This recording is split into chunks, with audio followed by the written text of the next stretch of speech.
This is Lauren. This is Trey. And this is the Partnership Podcast. You want to switch gears completely and talk about sex positions, or want to stay on this topic? Sex positions. I was waiting for his smile to creep in. Yes, please. Let's talk about it. Let's talk about cool sex stuff.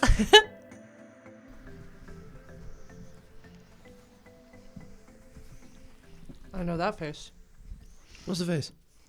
Contemplation face. It is a contemplation face. I was thinking about your quote. I kind of read it. And by kind of, I mean I kind of read it. So, yeah, I would love to hear that quote again. I just think it's a really good, follow-up to what we were talking about last time. Mm-hmm. And I have another curveball thing that we could talk about too that somebody voice memoed. Yeah. So, Holistic Psychologist, y'all's, Dr. Nicole LaPera, says some great stuff, but she was talking about the parentified son who has spent his whole life pleasing other people and tries to be the hero for his family. The parentified son had so much responsibility placed on him at a young age. He wanted to take care of his mother and to ease the family burden. Because his needs were never met, he learned that his only purpose was to appease, to put everyone else before himself, and to work as hard as he possibly could to be the success story. He became the good guy. He went silent when he should have said what he needed. He appeased when he should have set boundaries. Again, all of this was to keep the parent comfortable. One day he woke up and wondered whose life he was living, exhausted from pleasing and working and accomplishing, and disassociated at home. He'd done everything right, but he felt he was depressed, unappreciated, confused as to why life wasn't bringing him the fulfillment he wanted. He never got the chance to learn who he really was, to focus on what he actually needed, instead of focusing on rescuing people around him. He never got a chance to make decisions for himself without being guilted. He never got to test his limits, to go after what he deeply wanted to go after, say yes to something for no one else but himself. He wonders why he's a good guy, but so many people tell him he won't let anyone in. Anyway, I don't think all of that is you, and I love to always preface things by saying quotes, Instagram quotes like this. It can be easy to be like, that's not me, and I don't think all of it is you at all. But I absolutely think there is value sometimes in hearing that there is a term for the son who was asked to do too much. And I read this quote literally right after we recorded last week's podcast, where you do so much for this family unit, for this home, for our yard, for the baby, for me. And I just wanted to on record say, I see you, and I want you to know that I know that is a part of who you are, but I love you regardless. You do not need to do all of that. And I acknowledge that I am in a female body, which your mother was in a female body too. And that oftentimes, just because we live in a house together, I will represent that same role. And I want to thank you for all you do for us, but also very much take off your shoulders any form of unconscious feeling that you must do that for me, for us. You get to chase after your own things too. And I'm so proud of you when you do the things that you want to do and follow your drives and your desires. I'm endlessly turned on. And yeah. Did anything I read in that little quote jump out at you? Yeah, I was asked to do too much as a kid, definitely. And then something about keeping everybody happy, keeping my mom happy was the way that I could avoid her shadow side, or her anger, or her rage. So funny. I don't know if I said this on the pod, but I said it to you where I was driving home. It was sunset, the sun was behind me, so it was in the rearview mirror, and I flipped it down, like that feature where you flip down your mirror so you don't get so much glare in your face. And it brought me back to a time where she had a rage session on probably the 405 in California, where she was screaming at another driver and then like getting behind him and flipping her brights on him. And I remember him flipping that thing down. I remember that quite vividly, where he just turned the thing down. And it brought me back to another time where I was probably 3 or 4 and she got into a screaming match with another driver. Like everybody's going 60, 70 miles an hour. But I remember her at the top of her voice yelling like, "I've got your license plate, asshole." And it wasn't at me, but I got to like see it. And I got plenty of it down the line where it was directed at me. And it was interesting in cars, where some of my most vivid memories of like her rage, she was in cars, which is fascinating because you're already at like a heightened state of awareness and something triggers over, because I don't think humans are supposed to go that fast, or we're still getting used to it. But it was a way to almost keep her like pacified. So, being the good boy or doing acts of service was a big one. And it was just me. It wasn't Dad. There wasn't another male. So I was the head of the house at a very young age. And then through like transitioning from apartment to apartment, because she finally bought, I think I was in the 8th grade. So I turned into her contractor. I turned into free labor. Even in college when she moved into her final place. Yeah.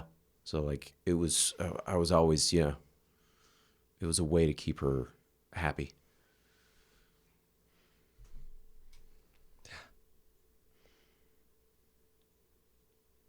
So interesting.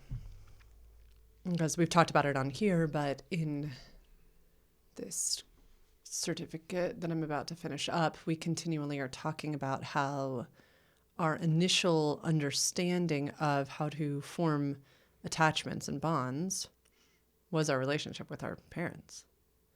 And yet, that is not what makes for healthy romantic partnership.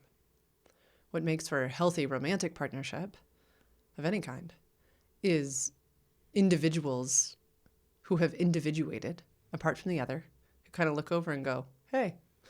And the other one goes, "Hey." And it's kind of like, you headed where I'm headed, right? And you have the skills to do that. And then that's where erotic friction grows too, two individuated human beings, where it is not about caretaking. It is about mutual caregiving. This understanding that, oh, what a delight it is to provide care for you and to mutually provide care to one another, but not to caretake as a parent does for a child, or as a child, in your case, did for their parent. Because caretaking is 100% how we attach to our babies, our young. We need to take care of them. But caregiving is an embodied choice and should get to be. Should get to be requested, should get to be denied, should get to be, ooh, I'm going to need you to get that need met somewhere else. It's a beautiful thing to get to do inside of individuated partnership.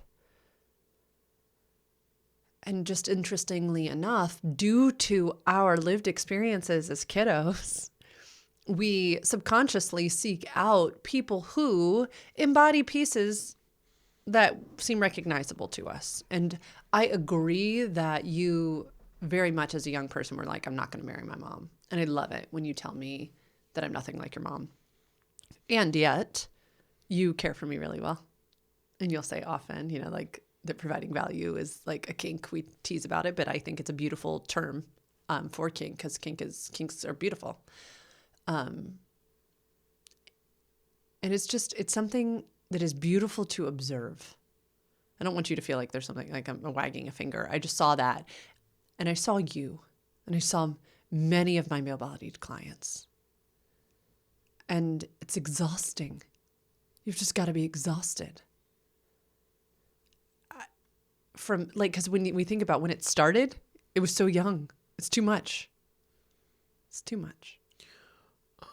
I've learned just in the last year and a half, I've learned that is not all that I can provide. I've learned that I only have a finite amount of energy that I can dedicate. Oh, I've learned to ask. I'm very good at anticipating needs. Very, very good at it. I've made lots of money. I've earned lots of promotions. I've earned lots of status at anticipating needs. It's very valuable to actually ask. What else?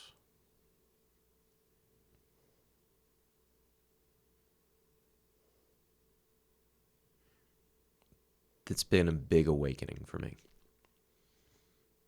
where I don't have to be all and then get angry when someone isn't at least meeting me halfway or being all for just a little bit. Like, I've done this, this, and this. You can't even do this for me. You can't take 5 minutes. I've spent hours. You can't give me 5 minutes. That's not cool. And it's so easily justifiable, too. That's what's fascinating about it, where it's rational. And it's not healthy. So, Why, in your new understanding, is it unhealthy?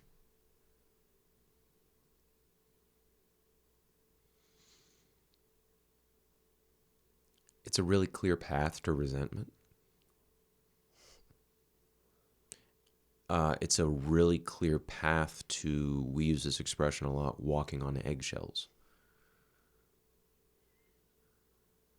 And then if it's me saying that to you, then it's, what am I going to do next to upset him?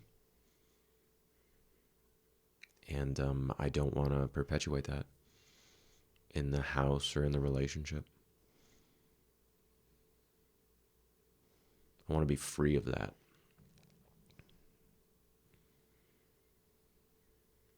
I want to be free of, I do all of these things, you can at least do this and this for me. I would much rather just ask instead of expect it and then get angry when it's not met. I would much rather ask for help, have that conversation or have that negotiation to see what's we're both able to do or contribute,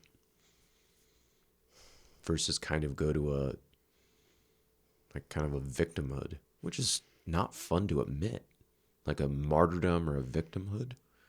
I don't consider myself that type of person, but I can easily see where past patterns, it's like, oh, that's what you're doing. And then I don't want to go to delusion or deflection or ego, because I'd like to actually solve it.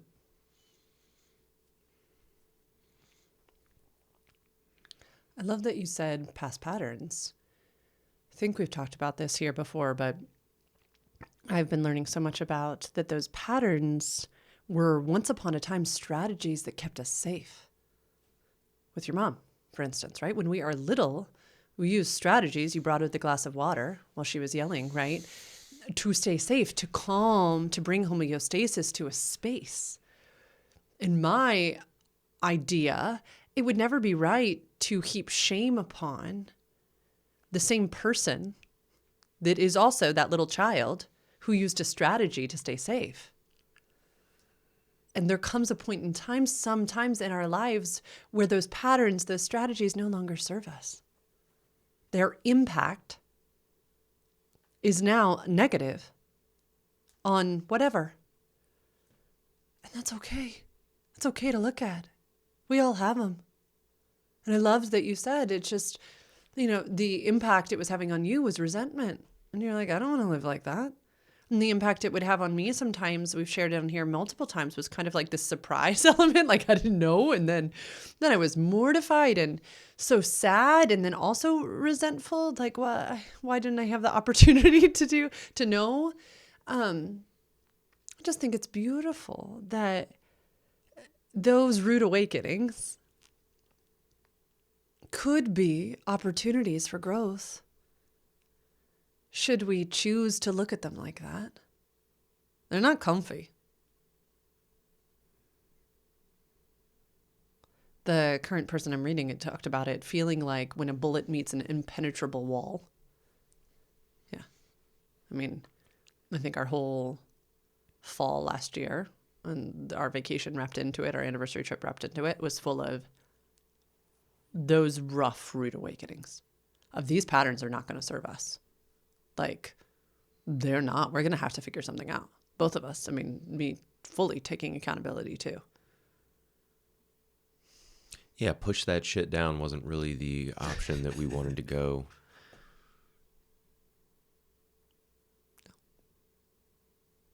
Yeah, because I love you. Yeah. Quite fond of you as well. That was not what I wanted.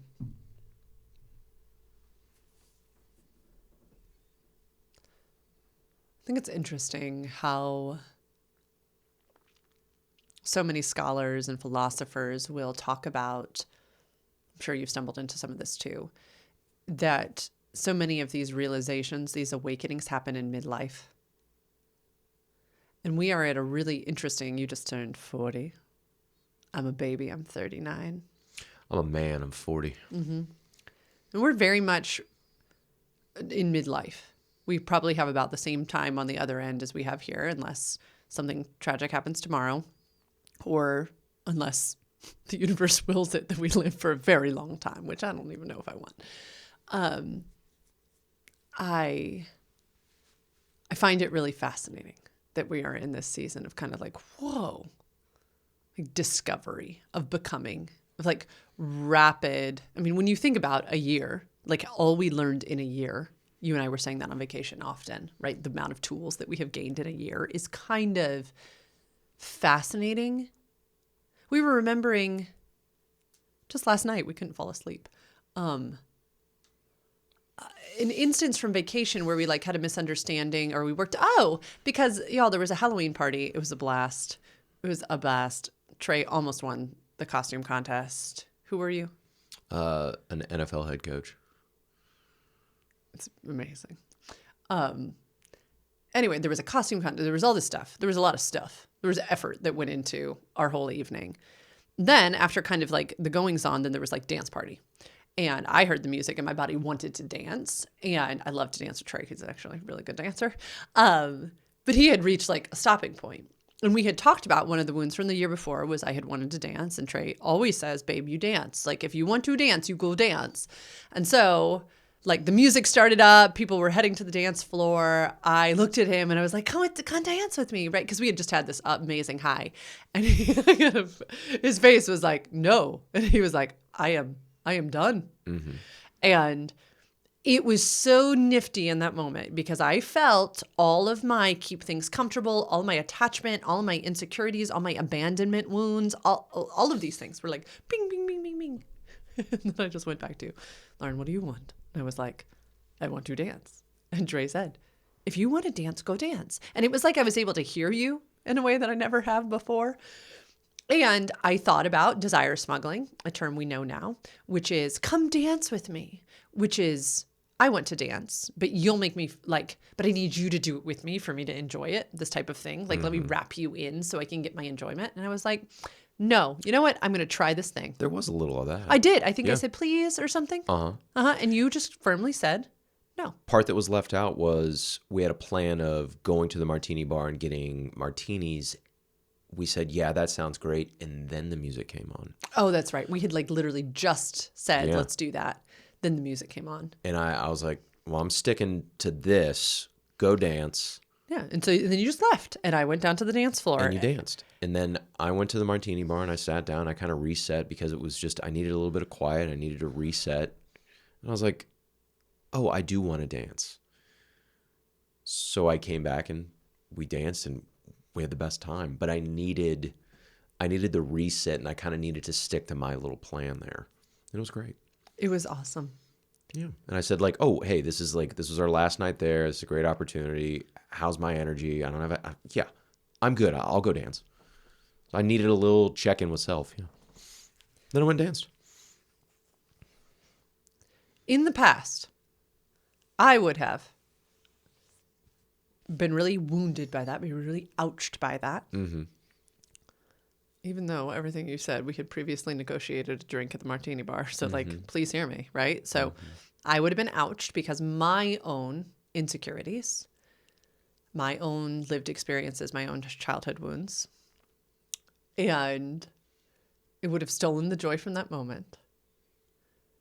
It would have kind of started to, I don't want to say spiraled forever, but it would have turned into something bigger than it was right there.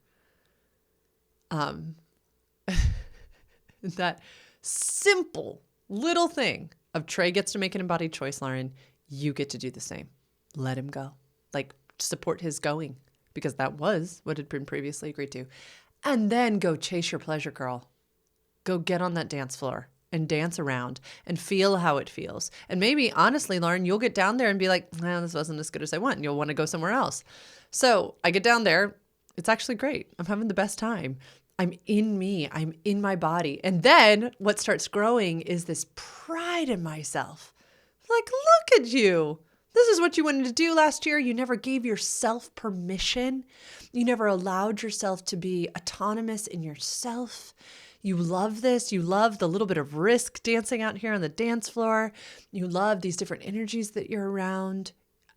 I was loving my embodied choice. So then I turn around and I see you walking back in. And yeah, I just can't believe we didn't talk about it until now, because it was one of the best moments of the whole trip for me. We danced for like 5 minutes. We had our martinis. They were already prepared for us, which was awesome. And then we came back out and danced more. It was so good. It was so fun. We got so sweaty. Yeah, God bless. So sweaty. It's so muggy in a tropical climate anyway. And then Trey had on a sweatsuit as a part of his costume. And I was sweaty and I was wearing basically nothing because I was a sexy witch. Trey he must have been like dripping internally. Yeah. We had so much fun. And I just thought it was such a good example of you not serving me because you needed to keep me comfortable or needed to make me okay. Yeah. It was a great example of me not diminishing, right? What is that thing Lauren does? She overfunctions, she diminishes, she withdraws. I have that avoidant attachment style, right? So, my needs are less important. Of course, we'll go to the martini bar. No, both of us stood in our individual selves and then made these yummy embodied choices. It was just so fascinating. There's a skill to not taking things personally. Yeah. It's like a skill. It's hard. And I think for highly emotional people, it's a harder skill to acquire than stupid people. Sure. Yeah, I hear that. Yeah. Well, and it's so funny that you say that, because I was talking to the client today and they were saying, well, I didn't want to like ignore their feelings. And I said, you know what is interesting about this? I've been discussing this often, is that I actually don't think somebody else's feelings are a responsibility. I do think that it is human and beautiful to be mindful of another's limits, to be observed, like to make requests. And if they say, not able to provide that we respect. Yeah. That if we make an offer and they say no thanks, that we respect. Yeah. You not being responsible for another person's feelings is not also license for you to be a cold dick. Or a cold puss. What's the nice saying? That's fine. Both of those. I like that you used cold dick and cold puss. That's fine. Yeah, or in between. Yeah. Mm-hmm. Not the same thing. Yeah, dismissive motherfucker. Yeah. Yeah. No. Don't be an asshole. Yeah, don't be an asshole. That is not what either of us did. No. No. I didn't take it personally because I got that Yeah. why I got the energy of why won't you dance with me, where it's like, I'll dance with you, just not right now. Yes. I'm sticking to the plan. I'm going to the martini bar. I don't want to be on stage anymore, because we were literally during this costume contest. We were on a stage and there was a microphone in front of us and people were cheering and looking, and I go, I don't want that anymore. I don't want to be on another stage, a dance floor. So, yeah. And y'all, I think what was so fascinating is I heard him.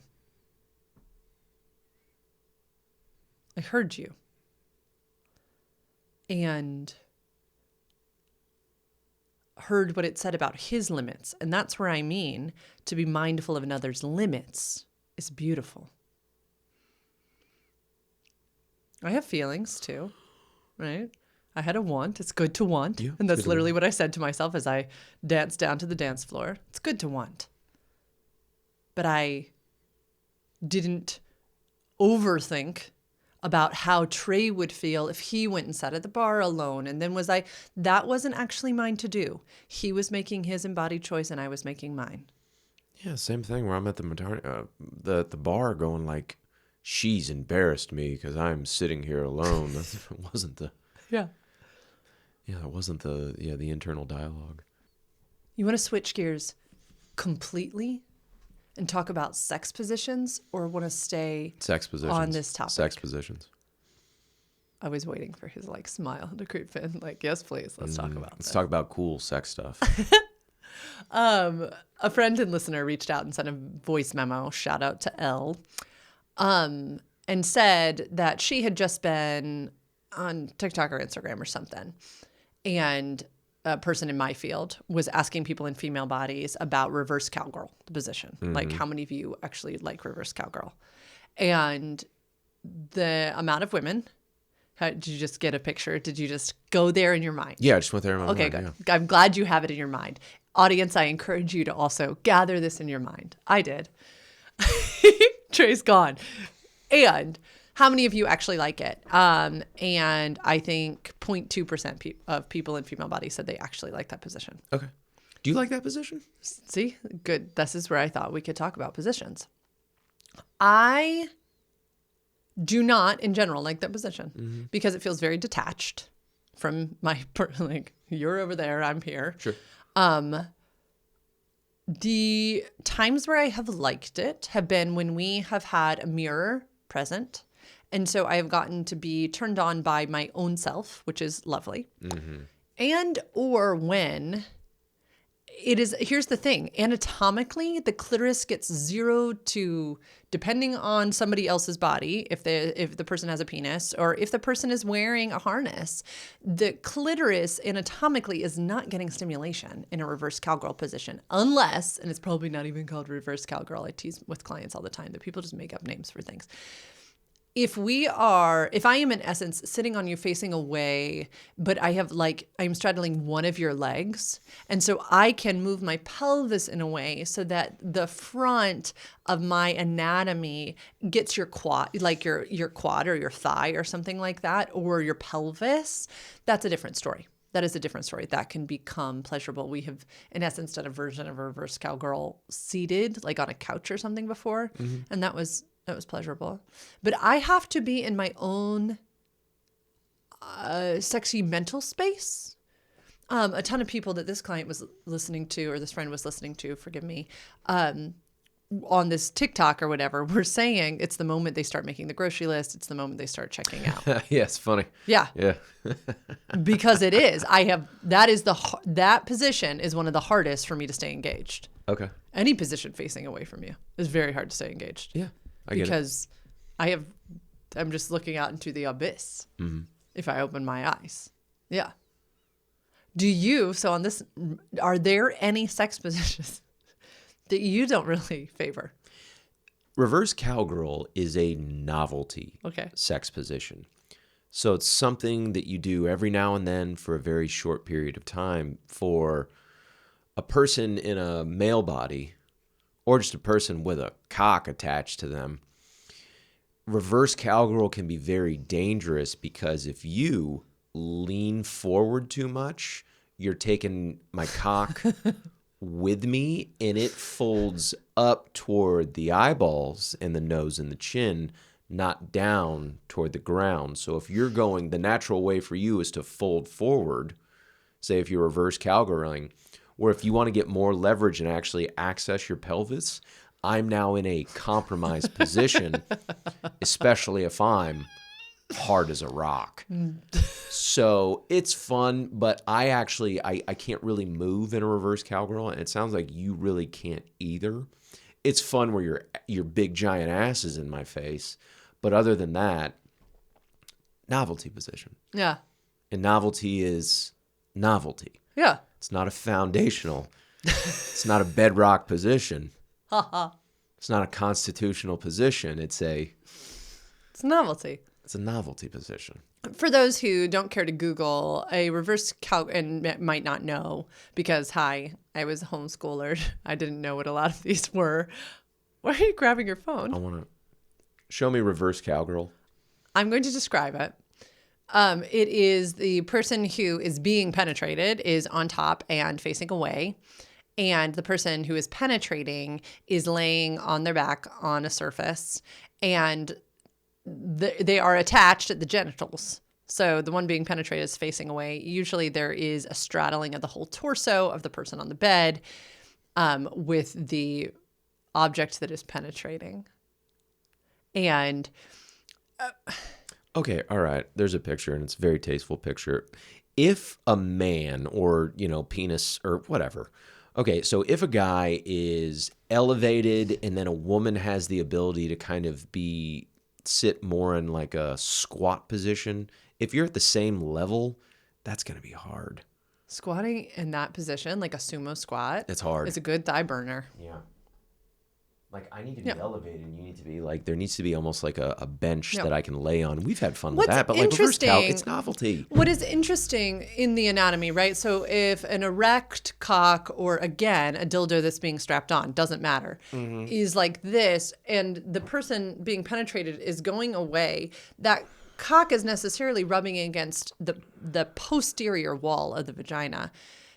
For the perineum, that can feel very good, but there's no clitoral or G-spot or Skene's gland stimulation often, which, again, novelty, fun, like very fun, like bouncing up and down. It's fun for a minute or two, but it's hard for you to bounce. And then I've never I am strong. I exercise very hard, but like that's really a burner. Cowgirl. I don't think I've ever come in a reverse cowgirl. I think you have. Yeah, I probably have. But like it's anyway. This is when I will use reverse cowgirl. Is after I have had an orgasm.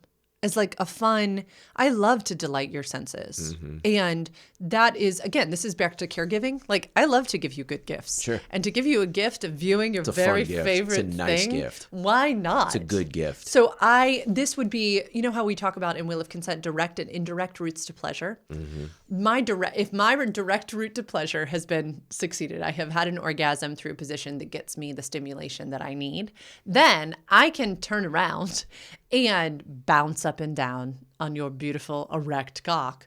And that was very graphic. And get pleasure, indirect pleasure from your experience of pleasure from that. And there is nothing wrong in that. What this friend was asking was, how many sex positions out there are women saying they enjoy, or people with a vagina saying they enjoy, that really they've never done the work to go, wait, do I enjoy this because it feels good, or do I enjoy this because it brings a person with a penis pleasure? How many sex positions do you enjoy? This is what I was really starting to think about, because when it comes, and then I just 2.5. Right? I was like, is it 2.5? I think Trey would say, babe, I know the positions you enjoy the most. Well, I know the positions that you come the most in. And I would argue is that those are probably my favorite correlation? positions. Yeah. right? Yeah. And I thought this would be a fantastic piece of this podcast because I think the common misconception is that people who are very sexually fluent, like us, I guess, would be like doing all these crazy things all the time. And I think it would be really healthy for our audience to know. The craziest we get is when we actually verbally talk to each other. Yeah. Yeah, either dirty talk or like talking about fantasy. That's when it gets kind of wild. But as far as like sex positions, not really. We'll have sex in like not weird places, but like So the other day, novel places. this is I thought was a perfect example. Coffee time. That was fun. Okay, so it was my day off. I was already tired, and I was like, "Hey, it's 4 p.m., but I know I'm going to be more exhausted in the nighttime. I'm going to prep coffee now." And Trey was like home. We just happened to be in the same place at the same time. And he was like, "Oh, I'll help you. No problem." And then I think I started like stretching my back. No kidding. On the sink, I was like getting the stuff out to prep the coffee and stuff for the next day. And Trey just came up to me, and oftentimes he'll just rub my back. And it was just like an affectionate moment that's, I guess, because we had nothing else to do in this moment. We had to prep coffee. And my kid was gone. We didn't really want to. We didn't want to. We just started getting sexy in the kitchen. No one was there. And we shut windows, we shut curtains, we shut doors, we locked doors, and we just kept getting sexy in the kitchen. It was so fun. It was so fun. And then Trey picked me up and carried me to the living room. It's very erotic. But then, gentle audience, we resumed a missionary position. And then we put a blanket on us because it was kind of cold. Because it was cold. It's like maximum comfiness. We achieved maximum. What you really want, if you want like good sex, you want connectivity as far as like literally mentally connected. You want to have a clear mental slate. You want to feel helped. You want to feel seen. You want to feel heard. And then you just want to achieve maximum comfiness, whatever that looks like. Pillows, lube, warmth. Yeah, just get comfy. Right. And fuck each other. Or yourself. Yes. All do you want to be things. do you want to be on your tiptoes when you're trying to masturbate? No, you want to be in a comfortable position. Get comfy. And I just thought it was such a perfect example of the positions that we started in were novel and exciting and standing and all of this fun stuff. And sure, I think I've had orgasms standing. Not a lot. It usually you need a vibrator. Yes. Yeah. We don't do a lot of. No, and I didn't have my handy dandy kitchen vibrator. Yeah, she's also taller than me, so it's. There's logistical things you have to think about. I'm a short king, so. I love it. Yeah, I need yoga blocks. We've done that before. It's very dangerous. It's not really. And that's the other thing. So maximum comfiness also includes the comfort of both people. And this is when we can be mindful of the limits again. When Trey was talking about the angle at which reverse cowgirl can pull the penis, it is not being mindful of his limits. If I am just going to town chasing my pleasure and he's feeling like he might break, that's not comfy. That's not mindful of his limits. That's not pleasure. It's not. There's always this fun tipping point when you look at the anxiety scale of whether it's an aphrodisiac or an anti-aphrodisiac. Yeah, or if it's painful. Yeah. Yeah, pain does not usually, no. Unless, again, in a scene where you're being asked to be spanked or asked to have rope done, right? Like shibari work. There are elements of pain that can be pleasurable, but there's a limit at all times. Yes, it's also talked about at first. Right? Yeah. Yeah. I just thought, I think the positions that I enjoy the most are a good old-fashioned missionary where you are in some type of supported weight position, where your entire weight is not on me, where you have either propped your elbows up or propped your hips up, and I still have hip movement of my own. And my clients know I'm a huge proponent in people with a vulva using their hips in a sexual experience, not just holding still and being fucked. No, fucking, riding, exploring, chasing pleasure. So I love that type of position, which is so connected because your face is right there. Or I love being on top. So like a I guess, cowgirl position. It's so funny, the names we've come up with these things.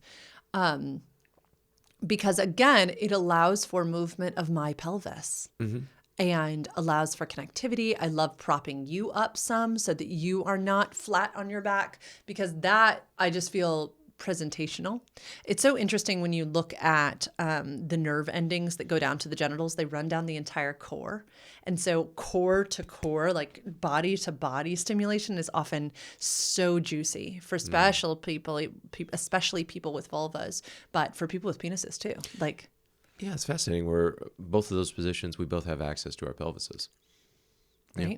And then there's lazy side sex or sleepy side sex. Oh, Yeah, I do can't love forget about that. that one. Can't forget But about we that both one. have access, again, to our pelvises because we need that to achieve orgasm. I think another thing that I talk about with clients, but I don't know if we talked about here, is the joy that can be found in if two people are having sex. So if it's a partnered sexual experience, one of the partners holding still. I think there's this idea from porn and movies and stuff that both people are always moving and that you're riding this wave and all of this type. No, I think some of the best things we can do is to be the rod or be the vessel for our partner and hold still, like hold space for them to chase their pleasure. It's really hot for me because sometimes when I ask you, like, baby, just hold still, I get to use you as like a sexual object. Yes. And it's very fucking sexy for me. And then you want to participate, and it's generally while you're on top of me and after you've orgasmed. So you're depleted. I go, honey, you don't have to move. And then I just get to pleasure you the way I really get to chase my pleasure using your body, which is so unbelievably hot. Yes. Yeah. And I think we don't talk about that enough. I think we think, and we talked about this at Wheel of Consent training, right? That enthusiastic consent, sex is for everybody. Sex is for everybody's pleasure at all times. And what we don't do is get nuanced enough to say, no, at some point, somebody is giving the gift and someone's receiving the gift. Whether they are the one doing the action, which would be in taking, yes, objectify me, use my body as an object. I am in allowing, yes, take from me.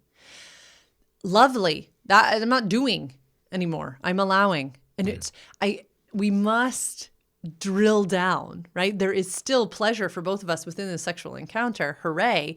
And yet we're taking turns, like elementary school. Like we are taking turns within a sexual experience. And so I don't think there's inherent harm in something like reverse cowgirl, as long as we understand who the gift is for. And so for people with vulvas or people who enjoy being penetrated, keep in mind, it is not a harm to give a gift, but keep in mind that you're giving the gift. It might not be for you, so then what next is for you? Yeah, it's like trying a new restaurant. Oh, I didn't like it. Oh, I liked it a lot. Just trying a new restaurant. So like different, what's Kama Sutra? Like hundreds of positions or like 120 or something like that. I'd say 98, 99% of those are novelty positions because you don't have access to those things or you're not in maximum comfiness. They're fun. And, I would also say, go to the restaurant, try a bunch of things on the menu. So in reverse cowgirl, there are ways to do really shallow penetration. And that can be incredibly pleasurable on that first third of the vaginal, of the vagina. There are things that one could do in a position that could be really yummy still that... we talk about it often in this podcast, but this idea that the person with the vulva orgasms by penetration like this, it needs to just be completely blown up. That will happen sometimes, but it's like 2% of the population. Okay. And what really is beautiful is whole body movement, is hip movement, is harnessing the incredible clitoris, and all of the different ways in which it likes to be stimulated. So yeah, y'all, Trey and I are boring. Our sex positions, sleepy side sex, him on top, me on top. Those are the positions that we come in the most. We have 3 positions that we come in 99.9% of the time. We'll do standing stuff. We'll do bending over. We'll do stuff like this sometimes. But again, they are novel. Yep. And better in warmer climates where everybody's warm. Yep. Yeah, when one is cold, it's not very fun. It stinks. Yeah. And I would say I loved that you said something vibrator. Some of those positions that we will utilize that are more novel or more penis centered, we will have a vibrator around. Or you can't access your pelvis. Yes, I'm holding still so as not to fall over. Yep. Yeah. Anyway, thanks for the spicier part of this podcast. I was like, this could be I have no idea what I'm going to title this one, but it'll be fun. Love you, baby. Love you, honey. I'm really proud of all the ways we're growing. It's very fun. It's good. Welcome, not welcome. Goodbye. It's the end. It's the end of the Partnership Podcast. If you want to work on stuff like this, either the first stuff, understanding the role of attachment in your current partnerships, or sexy sex position stuff. I'm your girl. Go to sexedforyou.com/free consult and fill in that information. And if it seems that we're a good fit, we can chat for about 15 minutes about the work that I do and what you're looking for in this season. Please keep in mind that Trey and I share a lot of opinions on this podcast. You don't have to take any of it. Take what you like, leave the rest. You have a right to informed decision-making and self-determination. Please remember, I'm not a therapist. I'm an educator and a coach. Have a great rest of your day. Like, share, subscribe. Bye.